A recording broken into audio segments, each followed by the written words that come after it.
예, 오늘 시간에는 마지막에 대종류의 권세자들, 이 제목으로 하나님의 말씀을 살펴보도록 하겠습니다. 마지막 날에 바로 네 종류의 권세자들이 나타나서 이 세상을 다스리게 됩니다. 그래서 이 시간에 마지막에 네 종류의 권세자들이라는 제목으로 하나님의 말씀을 살펴보도록 하겠습니다. 그래서 네 종류의 권세자들을 살펴보게 되면 요한계시록 6장에서는 모든 이방 나라들이 이 세상을 다스리게 됩니다. 그리고 계시록 7장에서는 지혜와 의의 나무들이 세상을 다스리게 됩니다. 그리고 요한계시록 11장에서 1003년 반에 두 증인이 세상을 다스리게 됩니다. 그리고 계시록 13장 말씀에서 후 3년 반에 짐승이 세상을 다스리게 되겠습니다. 그래서 계시록 6장에서 그 모든 이방이 세상을 다스릴 때 바로 어두움의 세상 주관자들이 세상을 다스리게 됩니다. 그래서 이때 바로 누가복음 21장 24절의 말씀이 이루어지게 됩니다. 주님께서 말씀하시기를 그들이 칼날에 죽임을 당하며 모든 이방에 사로잡혀 가겠고 예루살렘은 이방인의 때가 차기까지 이방인들에게 밟히리라. 자, 여기서 말씀하는 예루살렘은 세상에 있는 택하신 하나님의 백성들이 되겠습니다. 자, 그 하나님의 백성들이 이방인들에게 밟히게 되는데 바로 모든 이방에 사로잡혀 갈 때, 모든 이방이 세상을 다스릴 때 그 이방인들에게 밟히게 되겠습니다. 그래서 이때는 너희가 내 이름 때문에 모든 민족에게 미움을 받으리라는 그 말씀이 이루어지게 됩니다. 바로 모든 이방에서 어두움의 세상 주관자들이 이 세상을 다스리게 되고 이 세상에서 4분의 1이 죽임을 당하게 됩니다. 그리고 이어지는 계시록 7장에서 그 지혜와 의의 나무들이 온 세상을 다스리게 됩니다. 여기서 지혜는 요한계시록 10장에서 그 작은 두루마리를 들고 서 있는 그 천사가 되겠고 그와 의의 나무들이 세상을 다스리게 됩니다. 그래서 계시록 7장에서 이사 32장 1절의 말씀이 응하게 됩니다. 보라 장차 한 왕이 공의로 통치할 것이요 방백들이 정의로 다스릴 것이며.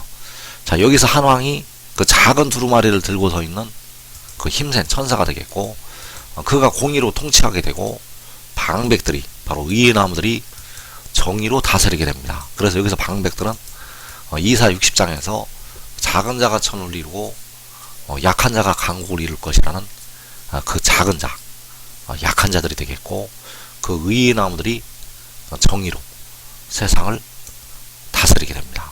그래서 이때 그 광야가 아름다운 숲으로 변화가 됩니다. 이사 32장 15절에서 아름다운 밭을 숲으로 여기게 되리라. 이 통치가 이루어질 때 한왕이 공의로 통치하고 방백들이 정의로 다스릴 때 바로 아름다운 숲으로 광야가 그 아름다운 숲으로 변화가 되겠습니다. 그리고 이때 셀 수 없는 큰 무리가 강날에서 나오게 되는데 그들과 함께 한왕과 방백들은 하늘로 올라가게 됩니다.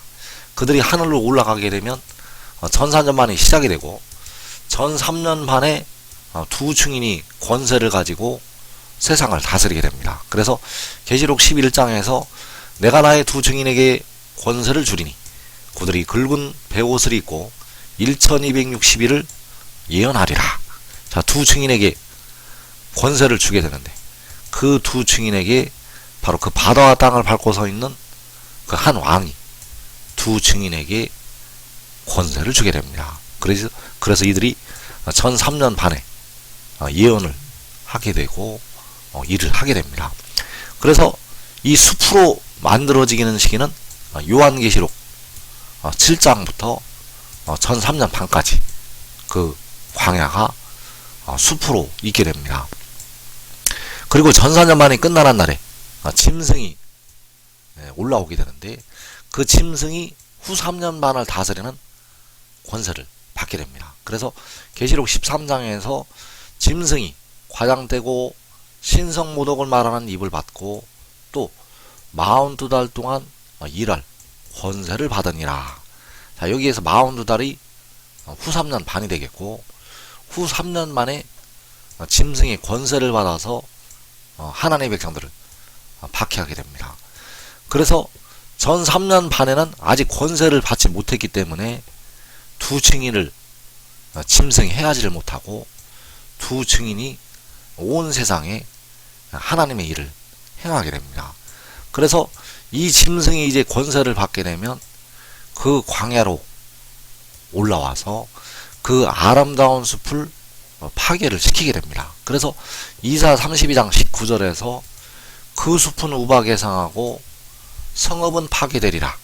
자, 그 성읍이 바로 하나님의 성전이 있는 성읍이 되겠는데, 바로 두 증인이 일을 했던 그 광야가 되겠습니다. 거기를 이 짐승이 파괴를 시키게 됩니다. 그래서 요한계시록 7장에서 바로 지혜와 의의 나무들이 다스리게 되고, 1400년 만에 두 증인이 권세를 받아서 일하게 되고, 후 3년 만에 짐승이 42달 권세를 받아서 일하게 됩니다. 그래서 계시록 7장부터 1003년 반까지 광야에 아름다운 숲이 만들어지게 되고, 1004년 만에 끝나는 날에 그 숲으로 올라와서 짐승이 그 숲을 파괴를 시키게 됩니다. 그래서 그 숲은 우박에 상하고 성읍은 파괴되리라. 바로 1004년 만에 끝나는 날에 이 말씀이 이루어지게 됩니다. 그래서 계시록 7장부터 한왕이 공의로 통치하고 방백들이 정의로 다스리게 되고, 전 4년 만에는 두 증인이 권세를 받아서 일을 행하게 됩니다. 그래서 그 한왕이 공의로 통치하고 방백들이 정의로 다스릴 때 하나님의 권세에 굴복하지 않는 이방 나라들이 또 일어나게 됩니다. 시편 2편에서 어찌하여 이방 나라들이 분노하며 민족들이 헛된 일을 꾸미는가. 세상의 군왕들이 나서며 관원들이 서로 꾀하여 여호와와 그의 기름 부음 받은 자를 대적하며 우리가 그들의 맨 것을 끊고 그의 결박을 벗어버리자 하는도다. 자, 여기에서 만군의 여호와와 그의 기름 부음 받은 자. 자, 그의 기름 부음 받은 자는 요한계시록 10장에서 작은 두루마리를 들고 그 바다와 땅을 밟고 서 있는 천사가 바로 여호와의 기름 부음을 받은 자가 되겠습니다. 그래서 여호와께서는 그의 기름 부음 받은 자와 함께 세상을 공의로 다스리시게 됩니다. 요한계시록 7장에서 세상을 공의로 다스리시게 되는데, 이방 나라들이 분노하고 민족들이 헛된 일을 꾸미게 됩니다. 그래서 계시록 7장부터 그 이방 나라들이 헛된 일을 꾸미게 되는데, 하나님의 권세에 이길 수가 없기 때문에 그들이 그 권세를 거스를 수가 없게 되고, 역시 두 증인이 전 3년 반에 하나님의 일을 행하게 되는데, 두 증인이 그 권세를 가지고 있기 때문에 역시 두 증인을 해하지를 못합니다. 그래서 그들이 이제 두 증인을 해하고 이 땅을 다스리는 데가 바로 후 3년 반, 바로 짐승을 통해서 그 42달 다스릴 때 온 세상을 다스리게 되고, 이 땅에 담겨진 그 후 3년 만에 성도들을 해하게 됩니다. 그래서 계시록 7장에서 지혜와 의의 나무들이 세상을 다스리게 됩니다. 한왕이 공의로 통치하고 방백들이 정의로 다스리게 됩니다. 그래서 무적갱이 있는 짐승은 요한계시록 7장에서 그 무적갱에서 나오게 됩니다. 짐승은 그 후 3년 반을 다스리는 그 짐승은 요한계시록 7장에서 한왕이 공의로 통치하고 방백들이 정의로 다스릴 때 무적갱에서 그때 나오게 됩니다. 그리고 전 4년 만에 두 증인이 권세를 받아서 일을 하게 되고, 후 3년 만에 무적갱에서 나온 짐승이 42달 세상을 다스리게 됩니다. 그리고 일곱째 천사가 나팔을 부는 날, 일곱째 천사가 나팔을 부는 날 짐승의 권세가 끝나게 됩니다. 그래서 일곱째 천사가 나팔을 불 때 요한계시록 11장에서 세상 나라가 우리 주와 그의 그리스도의 나라가 된다고 말씀하셨습니다. 세상 나라가 우리 주와 그의 그리스도의 나라가 된다는 것. 그래서 우리 주는 바로 만군의 여호와 하나님이 되시겠고, 그의 그리스도는 바로 지혜, 그 바다와 땅을 밟고 서 있던 힘센 천사가 되겠습니다. 그래서 그 세상 나라를 후 3년 반에 짐승이 권세를 받아서 다스리고 있었다는 사실입니다. 세상 나라를 짐승이 권세를 받아서 다스리고 있었다는 것. 그리고 일곱째 천사가 나팔을 불 때 세상 나라가 우리 주와 그의 그리스도의 나라가 된다고 말씀하셨습니다. 자, 짐승이 권세를 받아서 다스리고 있었다면 세상 나라는 아직 우리 주의 나라가 아니요 짐승이 다스리고 있는 짐승의 나라가 되어진다는 사실입니다. 후 3년 반은 우리 주의 나라가 아니라 짐승이 42달 권세를 받아서 일하는 짐승의 나라, 그리고 일곱째 천사가 나팔을 불게 되면 이제 세상 나라가 우리 주와 그의 그리스도의 나라가 된다는 사실. 그래서 계시록 11장 15절에서 일곱째 천사가 나팔을 불매 하늘의 큰 음성들이 나서 이르되 세상 나라가 우리 주와 그의 그리스도의 나라가 되어 그가 세세토록 왕노릇 하시리로다.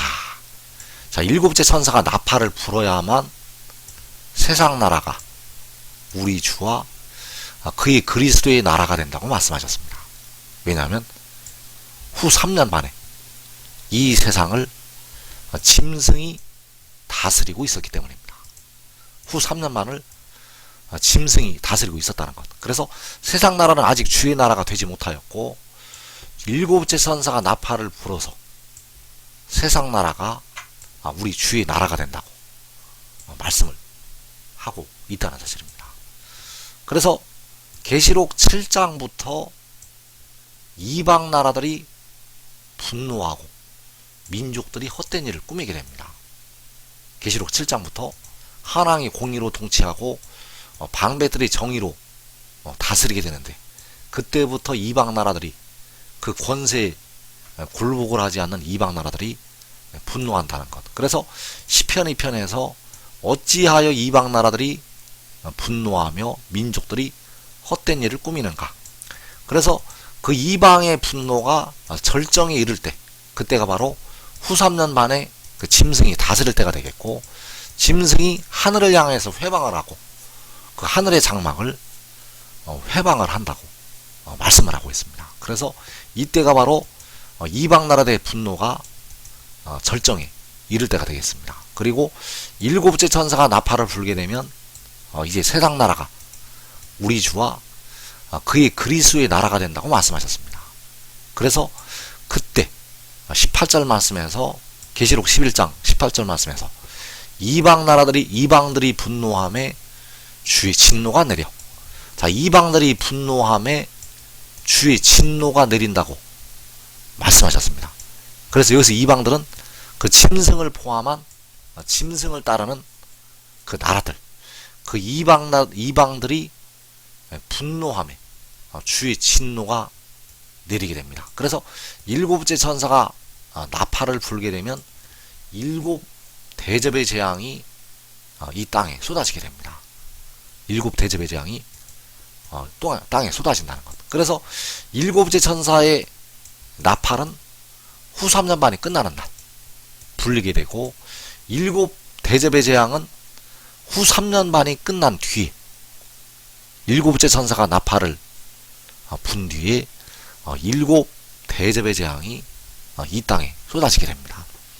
그래서 우리가 알아야 될 것이, 요한계시록 7장에서 그 한왕과 방백들이 가라지를 거두게 됩니다.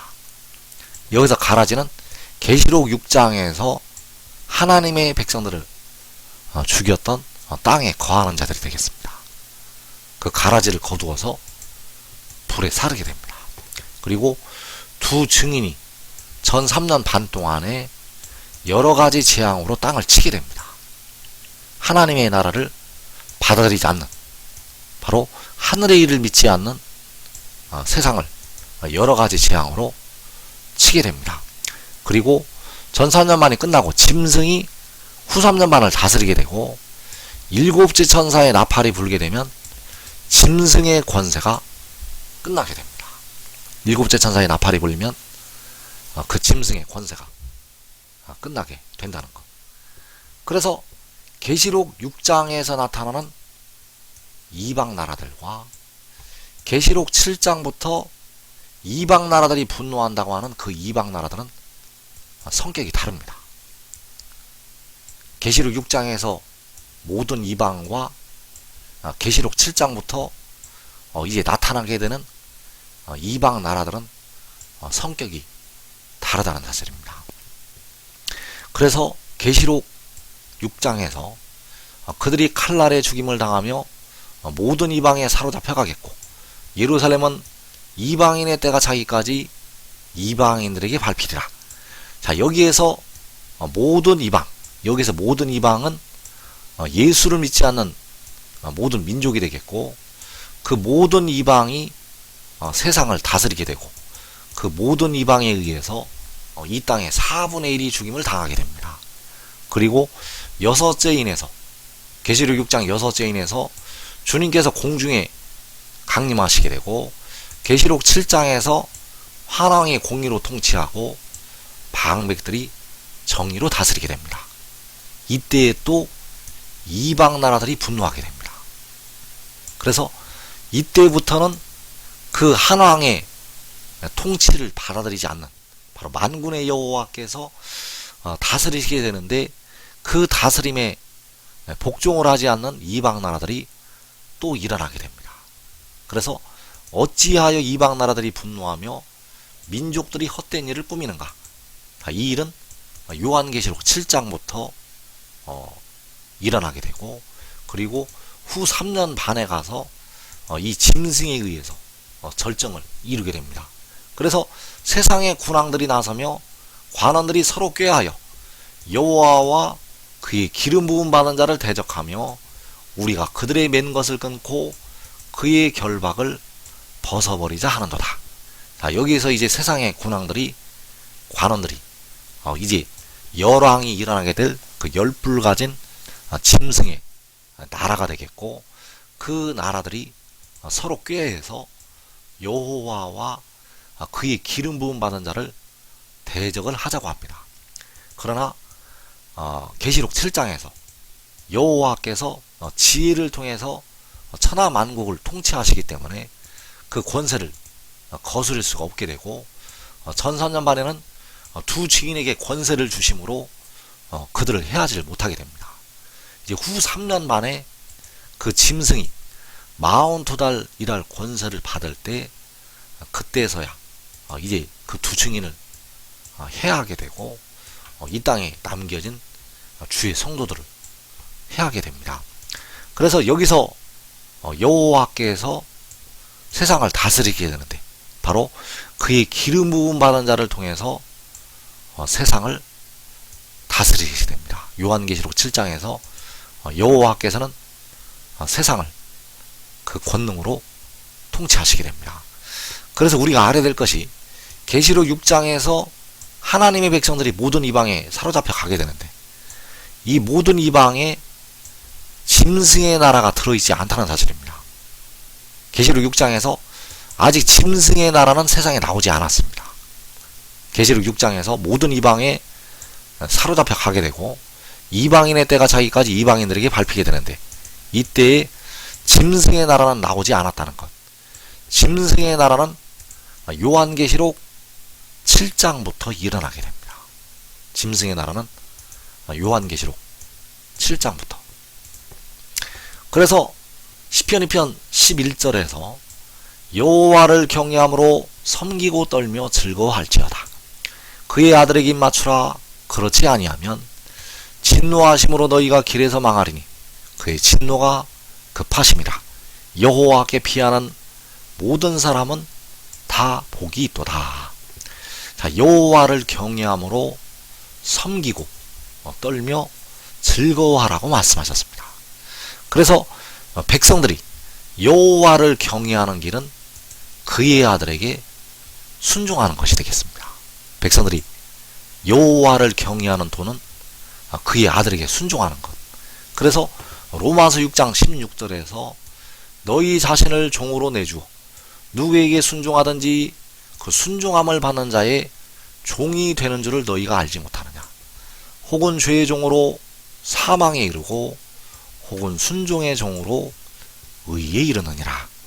자, 여기에서 순종의 종으로 의에 이른다고 말씀하셨고 죄의 종으로 사망에 이를 것을 말씀하셨습니다.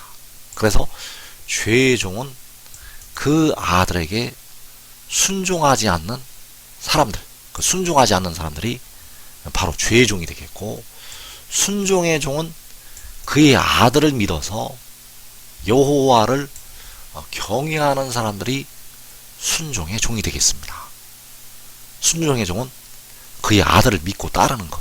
그래서 그의 아들은 바로 몸을 위하여 계시는 주가 되겠고, 그 몸을 위하여 계시는 주를 믿고 순종하는 종들은 바로 여호와를 경외하는 백성들이 되겠습니다. 그래서 여호와를 경외하는 방법을 알아야 됩니다. 여호와를 경외하는 방법을 알아야 된다는 것. 여호와를 경외하는 방법은 현재 주님을 부분적으로 할 때 그 지식이 아닙니다. 백성들이 현재 주님을 부분적으로 알고 있을 때 그 지식이 아니라는 것. 여호와를 경외하는 길은 오직 몸을 위하여 계시는 주를 믿고 따르는 것이 여호와를 경외하는 것이 되겠습니다. 그래서 지금 지혜를 얻는 자들은 자기와 자기의 가족이 이 땅에 4분의 1이 죽임을 당하는 환난을 면하게 되겠습니다.